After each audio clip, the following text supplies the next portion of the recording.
बहुत सारी ऐसी महिलाएं होती हैं जिनके मन में एक अज्ञानता होती है कि उनकी प्रेगनेंसी का कितना महीना चल रहा है। वीक्स की अगर मैं बात करूं तो वीक्स को कैलकुलेट वो कभी कभी नहीं कर पाती हैं, लेकिन महीने में कभी कभी वो जोड़ देती हैं। लेकिन आपको यही कभी कभी पता नहीं चलता है कि ये आपका पहला महीना है या 1.5 महीना हुआ है या 2 महीना हुआ है,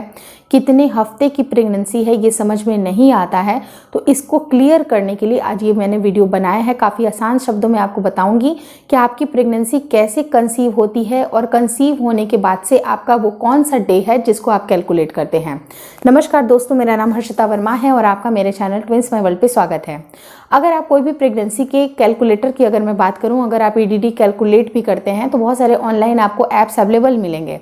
लेकिन वहां पर 2 क्वेश्चन पूछा जाता है। एक होता है टाइम ऑफ कंसेप्शन, जिस समय आपके जो सेल्स हैं, जो मेल के सेल्स हैं, वो वहां पर एंटर हुए होंगे और वहां पर फर्टिलाइजेशन हुआ है, तो वो डेट यानी कि कंसीव होने का आपको डेट पूछा जाता है। दूसरा डेट पूछा जाता है कि अगर आपको ये याद नहीं है तो आपको लास्ट मेंस्ट्रुअल पीरियड यानी कि जो आपके लास्ट मेंसेस हैं वो किस दिन आए हैं उसकी डेट आपको वहां पर मेंशन करनी पड़ती है। लेकिन मैं आपको बताना चाहूंगी कि जो पहला सवाल है कि किस दिन आपका कंसीव हुआ, ये पूछना मुझे नहीं लगता है कि क्यों पूछा जाता है। मैंने बहुत सारे ऐप्स में देखा है जो कि मुझे बहुत ही ज़्यादा फालतू लगता है, क्योंकि आपको ये पता ही नहीं चलता है कि शरीर से आपके अंडा कब रिलीज हुआ है। जब यही नहीं पता चलेगा तो मेल के सेल्स कब आए, कब वो फर्टिलाइज हुए होंगे अंदर, उसकी कैलकुलेशन आप कैसे कर सकते हैं। तो सबसे ईजी तरीका होता है अपने पीरियड की जो लास्ट पीरियड की जो डेट है, जिस दिन आपका पीरियड आया था, क्योंकि महिलाएं यहीं पर गलती करती हैं कि जिस दिन उनका पीरियड खत्म होता है वहां से वो कैलकुलेट करना चालू करती हैं कि 1 महीने हो गए या 2 महीने हो गए। लेकिन उनकी कैलकुलेशन इस वजह से गलत आती है क्योंकि वो जिस दिन उनका पीरियड आता है उसको फर्स्ट डे ना मान के जिस दिन पीरियड खत्म होता है उस दिन वो उनको फर्स्ट डे मानती हैं, इसलिए कैलकुलेशन गलत हो जाती है। अब मैं 28 दिन की साइकिल की अगर बात करूं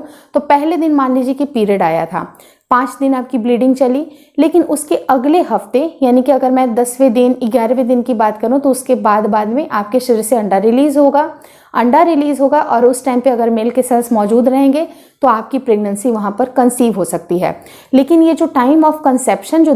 लिखा जाता है उसका यहाँ पर कोई महत्व नहीं होता है जब तक आपकी प्रेगनेंसी कंसीव ना हो जाए, यानी कि जो नन्हा सा जायगोट है अगर वो फर्टिलाइज हो गया, जैसे जो एग है वो फर्टिलाइज हो गया और जब तक ये यूट्रस की वॉल पे चिपक के नहीं आया तब तक आपकी प्रेगनेंसी कंसीव नहीं होती है। और ये प्रोसेस जो इम्प्लांटेशन का प्रोसेस होता है, जिसे हम लोग आरोपण कहते हैं, वो आपके मतलब जिस दिन आपका पीरियड आता है उसके 20वें 22वें दिन के बाद ये इम्प्लांटेशन होती है और इम्प्लांटेशन के बाद से आपकी प्रेगनेंसी रुकती है। और नट सेल में अगर बात की जाए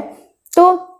जिस दिन आपका पीरियड आने वाला होता है उसके 1 हफ्ते पहले ही आपकी प्रेगनेंसी अगर रुकनी होगी, अगर पॉजिटिव प्रेगनेंसी है तो वहीं पर कंसीव होता है। अगर नहीं होना है, अगर नहीं कंसीव हो पाया किसी न किसी कारण से, कुछ इंटरनल अगर ना मेल के सेल्स मिल पाए ना फिर अगर अंडा सही टाइम पे रिलीज नहीं हुआ, बहुत सारे वेरियस फैक्टर है, अगर वहां पर मिलन नहीं हुआ तो आपकी प्रेगनेंसी नहीं रुकती है। तो वो जो रुकना और नहीं रुकना ये डिसाइड होता है आपकी इम्प्लांटेशन से, यानी कि जिस दिन आपका पीरियड आने वाला है उसके 1 हफ्ते के पहले ये डिसाइड होता है। लेकिन वहीं पर अगर आपकी डेट मिस हो जाती है, मिस होने का मतलब कि ये कंप्लीट 1 महीना निकल गया तो 1 महीने की आपकी प्रेगनेंसी है। और अगर हफ्ते की बात की जाए तो 4 हफ्ते की आपकी प्रेगनेंसी है। हालांकि उस समय आपका एग अभी बन ही रहा है, वो अभी बनने के प्रोसेस में है क्योंकि ये तो निकलना ही है दूसरे हफ्ते में, लेकिन फिर भी इसको इस तौर पे लिया जाता है, आपको चौथे हफ्ते की आपकी प्रेगनेंसी को माना जाता है।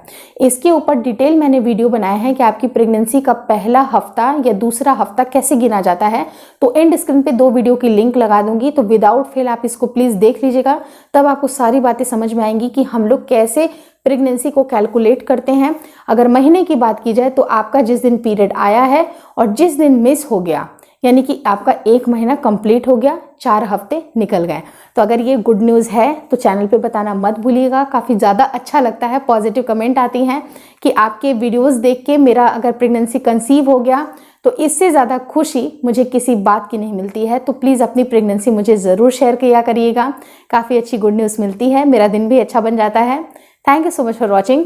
Twins My World.